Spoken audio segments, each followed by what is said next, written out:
logistik ya? Logistik bukan dulu. kuliah ya? Bukan. Logistik ya? Selamat sore Pak Arif. Selamat sore, bisa Bapak. diperkenalkan mungkin ke teman-teman Goren di rumah. Baik, Pak Arif di sini sebagai apa baik, dan sedang mengerjakan proyek apa? baik. Nah, selamat sore teman-teman. Saya Muhammad Nur Arif, saya sebagai pelaksana CV Arta Dwi Lestari mengerjakan proyek paket 1, 2, dan 4 TBM tahap 2. Gitu Pak. Berapa lama rencananya proyek di sini? Rencana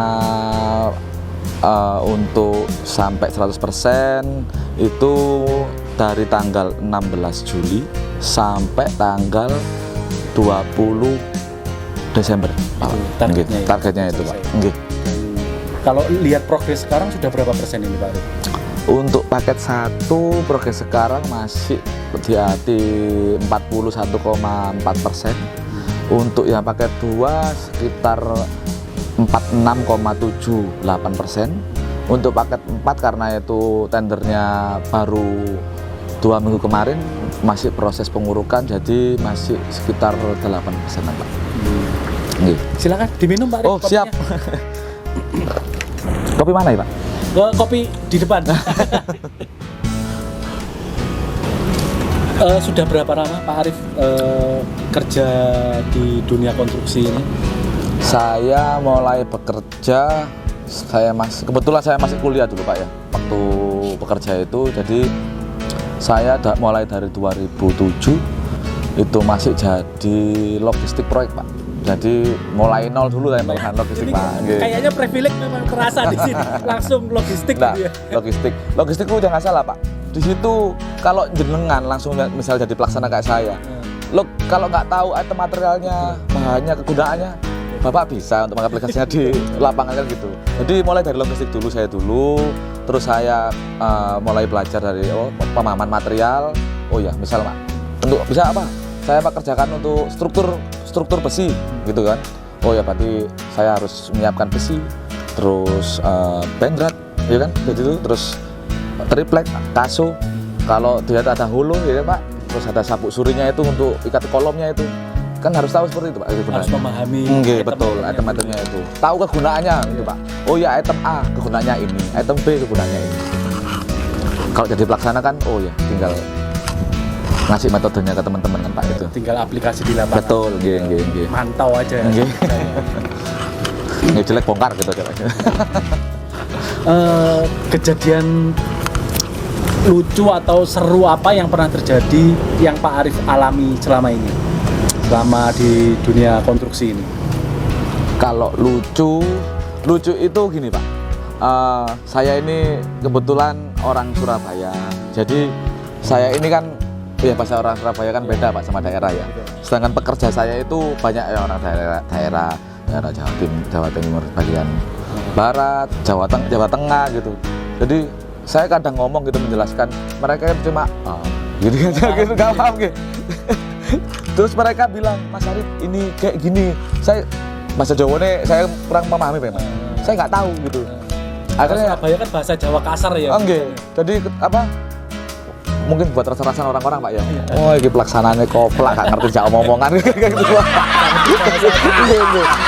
Jawa tapi nggak ngerti Jawa. Kan di situ memang kadang saya ketawa akhirnya gitu.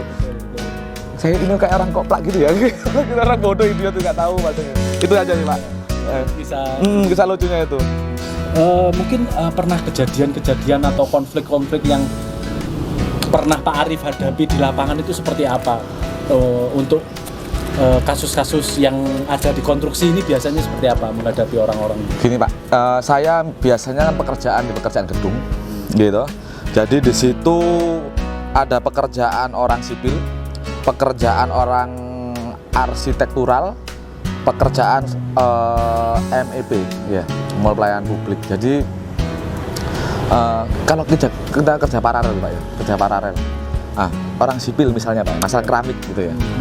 Dan orang pelapon itu masang rangka. Iya, barengan itu. Bareng semua Pak. Betul. Nah itu rawan konflik di sini. Apalagi kalau saya ini kan di proyek pemerintahan. nggak pasti kan saya dikejar ke schedule mepet, ya itu harus parah gitu Pak. Iya. Jadi itu yang rawan konflik Pak, sering gitu. Mungkin pernah kejadian apa gitu? Oh iya pasti mau berantem gitu.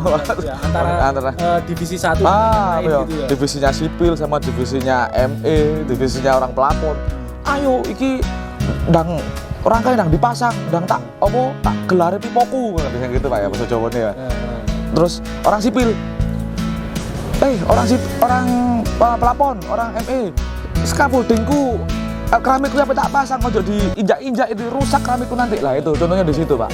Untuk anak muda yang ingin terjun di dunia konstruksi, kira-kira apa yang dibutuhkan mereka?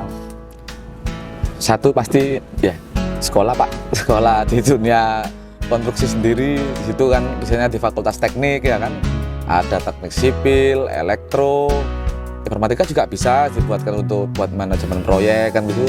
Informatika butuh Pak gitu ya. Terus juga bisa ya mencoba untuk belajar lah di dunia konstruksi yang ya itu mau bertanya terus sama orang yang lebih pengalaman dari kita. Misalnya ini masih muda juga, masih muda Pak ya, masih banyak belajar gitu. Ya bertanya sama yang lebih senior dari saya. Ya di samping sekolah juga belajar yang bagus.